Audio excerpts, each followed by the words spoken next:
कृष्णाय वासुदेवाय हरे परमात्मने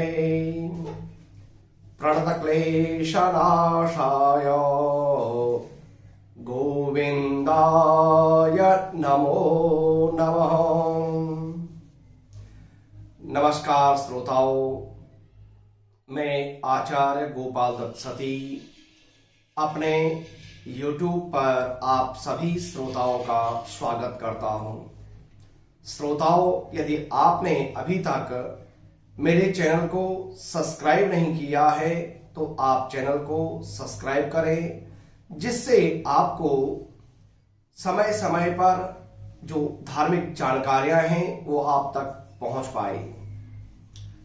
श्रोताओं, आप सभी लोगों को सपरिवार मकर संक्रांति की बहुत बहुत शुभकामनाएं। भगवान भास्कर आपके जीवन में उन्नति लाए।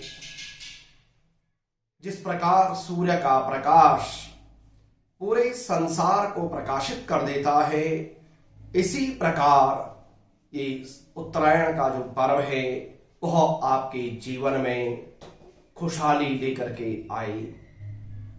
श्रोताओं, मकर संक्रांति का जो पुण्य पर्व है, इस बार उसमें बड़े मतभेद हो रखे हैं। कई पंचांगों ने 14 जनवरी को, कई पंचांगों ने 15 जनवरी को मकर संक्रांति का पर्व बताया है।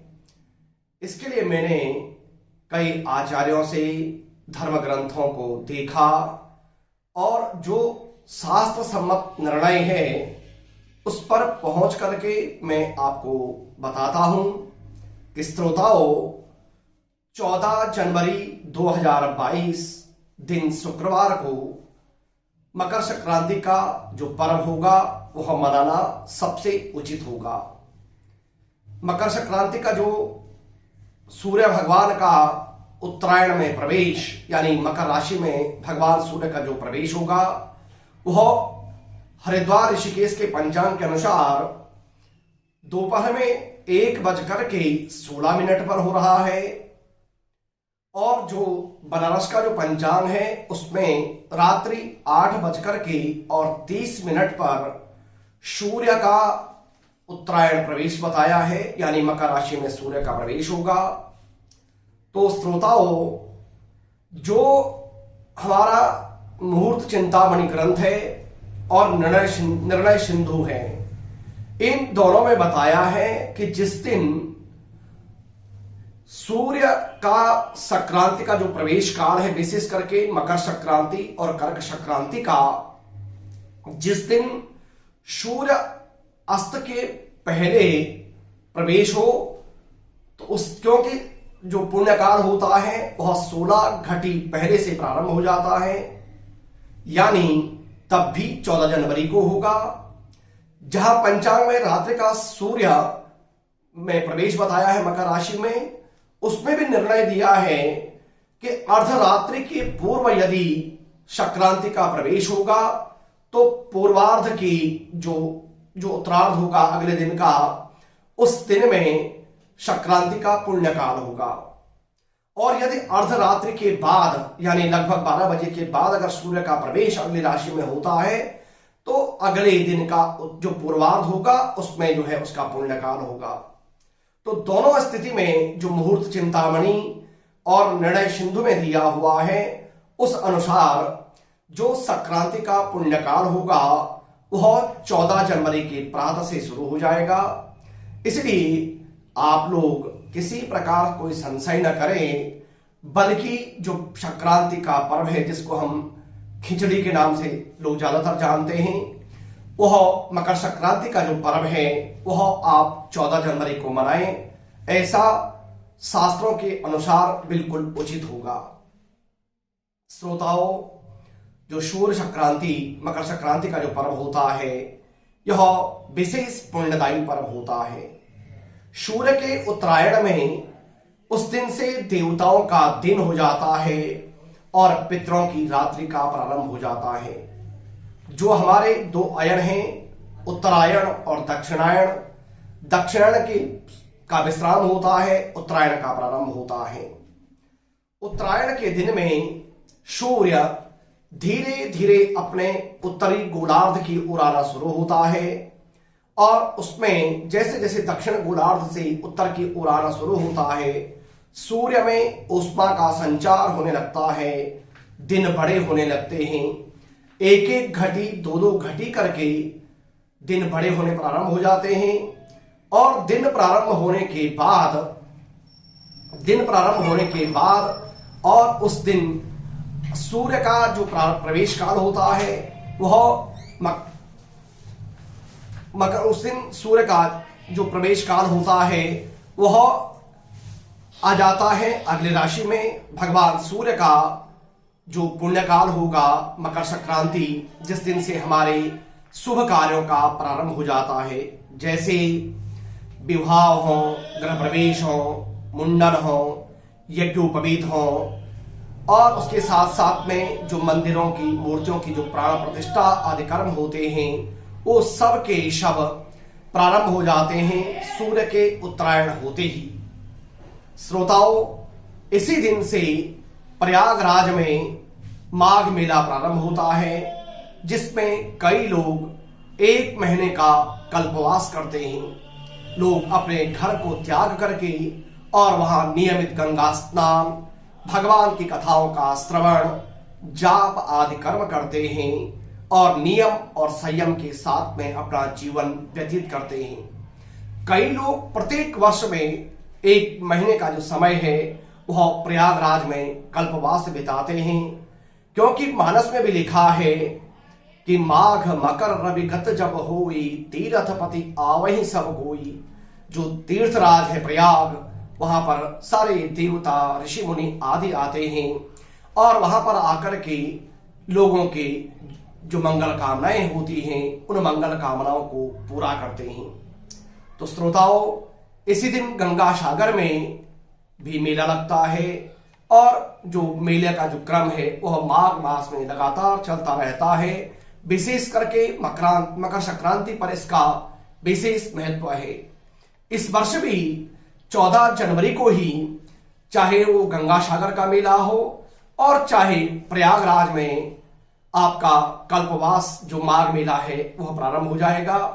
इसलिए आप लोग भी जो मकर संक्रांति है वह मनाएं 14 जनवरी 2022 दिन शुक्रवार को। श्रोताओं, तो मकर संक्रांति मैंने आपको जैसे बता दिया कि 14 जनवरी को ही आपको मनानी उचित रहेगी, बाकी आप लोगों की अपनी इच्छा पर निर्भर करता है। मकर संक्रांति के दिन हमको क्या करना चाहिए? मकर संक्रांति के पर्व पर गर्म कपड़ों का ब्राह्मणों को दान करना चाहिए।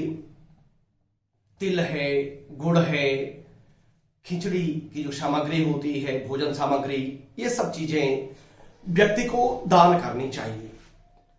श्रोताओं, हमारे शास्त्रों में दान का अपने आप बहुत बड़ा महत्व है। शास्त्रों में कहा कि जो कुछ भी हम प्रत्यक्ष रूप से या अप्रत्यक्ष रूप से जो भी हम दान और पुण्य करते हैं, कर्म करते हैं, उसका हमको प्रत्यक्ष या अप्रत्यक्ष रूप से 10 गुना फल प्राप्त होता है। तो कई लोग जैसे पूछते हैं कि ऐसा कैसे संभव है? तो जैसे अगर आप एक गेहूं, एक धान बोते हैं और जब वो पौधा बनता है, उस पे जब गेहूं की बाली जब आती है, आप देखो एक दाने से और उस पे कितने दाने हमको प्राप्त हो जाते हैं। इसी प्रकार हम जो कुछ भी दान करते हैं, उस दान को करने से हमको उसका 10 गुना कम से कम फल प्राप्त होता है। और शास्त्र भी कहता है कि धन संपत्ति वैभव सब कुछ छूट जाता है, हमारे द्वारा जो किए हुए कर्म होते हैं और दान होता है वही सिर्फ हमारा साथ देता है। इसलिए व्यक्ति को कदम कदम पर दान और पुण्य करना चाहिए। मकर संक्रांति के पर्व पर गंगा स्नान का बड़ा महत्व है, इसलिए गंगा स्नान करना चाहिए। लेकिन श्रोताओं, जैसे इस बार आप देख रहे हैं आज के दिन में लगभग 2.5 लाख कोरोना के केस आए हैं। आजकल कोरोना की जो तीसरी लहर है बड़ी अपने प्रचंड वेग से बढ़ रही है। तो इस समय आप लोग ऐसे स्थानों में जाने से बच सकते हैं। घर में ही आप लोग अपने स्नान के जल में गंगा जल मिला करके और उससे आप स्नान कर लें, उसी से आपको गंगा स्नान का फल प्राप्त हो जाता है। क्योंकि हमारे शास्त्रों में मंत्रों की बड़ी शक्ति होती है और उन मंत्रों के आह्वान से ओम गंगाए नमः इतना बोलने से ही आपका गंगा स्नान हो जाता है। तो आप गंगा स्नान के निमित्त आप घर में स्नान करें, दान पुण्य करें और उससे आपको निश्चित रूप से धन संपत्ति ऐश्वर्य वैभव की आपको प्राप्ति होगी। तो श्रोताओं, आप मकर संक्रांति का पर्व मनाएं उल्लास के साथ में और आप अपने जो पुण्य कार्य हैं उन कार्यों को करें। भगवान आप सबके घरों में सुख, संपत्ति, ऐश्वर्य, विद्या और बुद्धि प्रदान करे।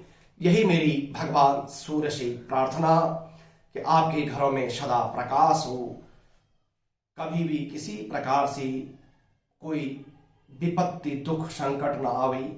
तो श्रोताओं, इसलिए आप भक्ति भाव के साथ में करें भगवान सूर्य की उपासना।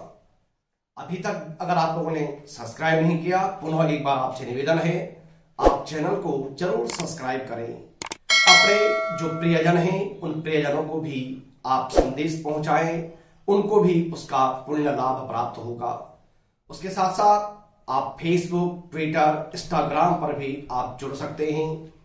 और निश्चित रूप से श्रोताओं, इसी प्रकार की जो धार्मिक जानकारी है वो हमें आपको देने का बीच बीच में प्रयास करता हूं। जो शंकाएं होती हैं समाज के अंदर, उन शंकाओं से आप कैसे दूर हो सकते हैं। तो श्रोताओं, फिर मिलते हैं किसी नए विषय के साथ। तब तक के लिए श्रोताओं, नमस्कार।